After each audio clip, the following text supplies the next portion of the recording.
Verse chapter number 24. Jesu anakatitsanangura nyaya yekuti zvichaitika kana apa dzoka mudzoka. Anovaudza kuti tarirai zvakati nezvakati nezvakati zvichaitika. Ndopanosvika kutsanangura nyaya iyi yezvimwe zvichaitika kana mazuva akukwana. Matthew chapter number 24, verse number 37. But in the days of Noah. But in the days of what? Noah.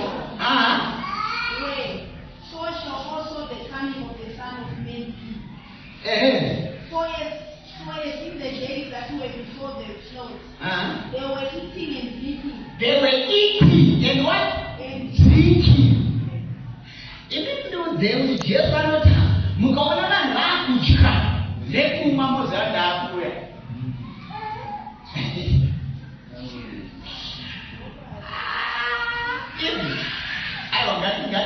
Ngatianalyze vhesi. Munoona? Ngatianalyze vhesi. Kuti ukaona vanhu vakudya nekumwa woziya kuti mazuva apadhuze. Naiva hamudyi here? Hamumwe.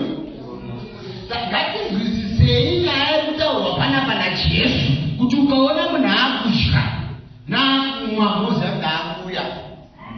Nezuro chaiye wakamwa iwe ukadya.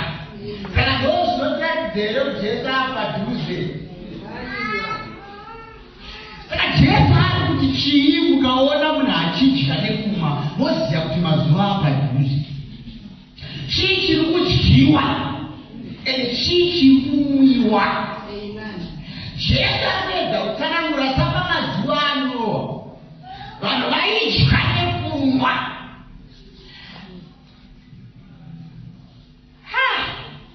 Ende ukada kunoiverenga unotanga kunzwa about the Nephilims.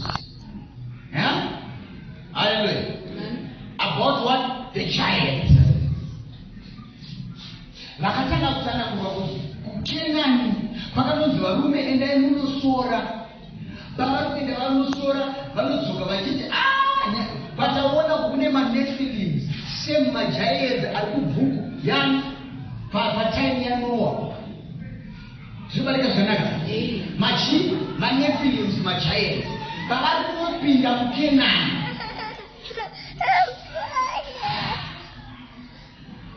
Nditsanangure chimwe chinhu here panapa. Can I explain something? That is detail.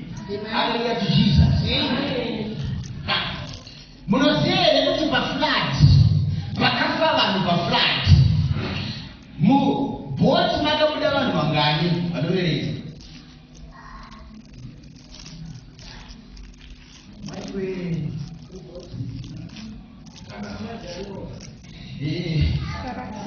Mugara yaNoah. Makabuda vanhu vangani after the flood?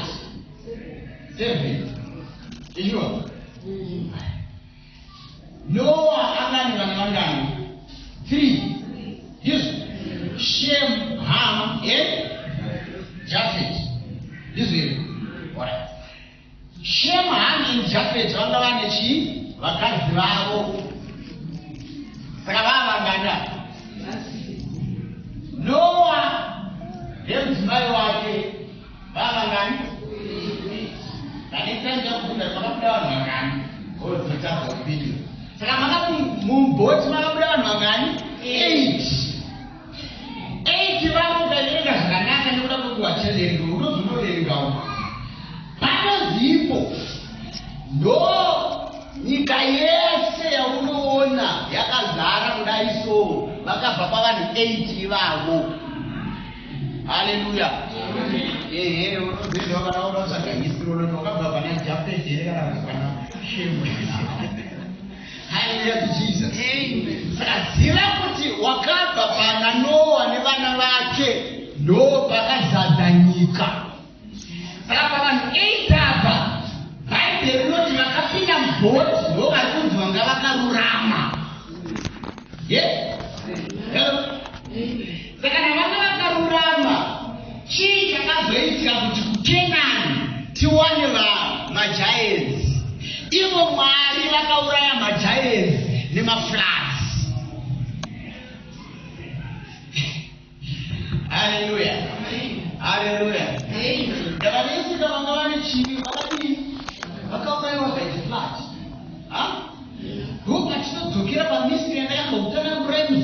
kufarira yani yahamu. Hello. Hamu patakatsanangura tikati Hamu akararana namai vake and the product was Cain. Zvizere Cain wemaCanaanites. That's the reason why you are seeing giants in what? In Canaan. Why? Because Babylon's Cain is what? Is Canaan. Amen. Wazire kuti chii chakazoita kuti muwanike magiants maNephilims muKenani. It was because of the curse that Ham did. Hallelujah. Saka Hamu wakaita chivi chakazokonzeresa kuti pabarwe maCanaanites, which were giants. So parikuti naMoses endai kunosora kuti utarisirewo kuti makadii. Zviganzi vachidzoka vanoti hatikwanise kuenda ikoko. Waenda kune magiants. Ukaverenga rechirungu rinoti and that is the land its inhabitants. It's our desire. Hallelujah. Nyika inodya vanhu vayo. Zvibarika zvakanaka. It means kuti maNephilims and giants, they were eating people and drinking the blood. They were coming back to the giants at the what? At the time of Noah. Sakana giants emuKenani vaidya vanhu. It means kuti patinodzoka futi kumagiants eaNoah vaidya vanhu nekunwa ropa. Saka Jesu akuti mukaona vanhu vakudya nekunwa zivai kuti mazuva apadyo. Hallelujah to Jesus. Amen. No wonder why wakuona kuti mazuva ano kuromba hakuchatyise. Nevapfana vakuenda kunoromba kuti vawane mari. Chii chiri kuitika? Pari kudyiwa vanhu nekumwa ropa. Mukaona nyaya idzodzo dzakuwandisa dzekuromba, zivai kuti mazuva apadyo.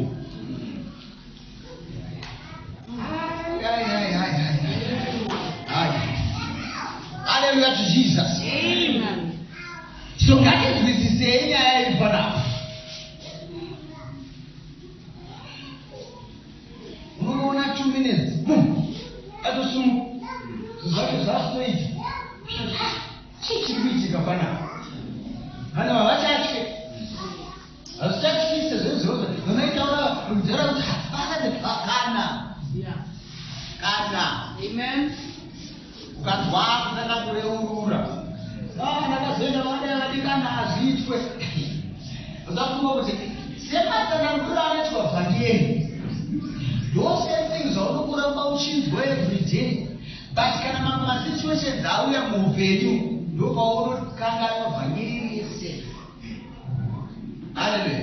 Amen. Saka vachikufurira vangani vari kukonfesa mazuva ano. But still unongoya munhu achikufurira futi uchinoenda kusame thing. Unokonzwa kuti hazvinese 2 minutes. Zvinokudai mutaundi mune game harare. Game chakona. Wobva vanongorohwa newacho anogara maharare imomo anongorohwa futi. Amen.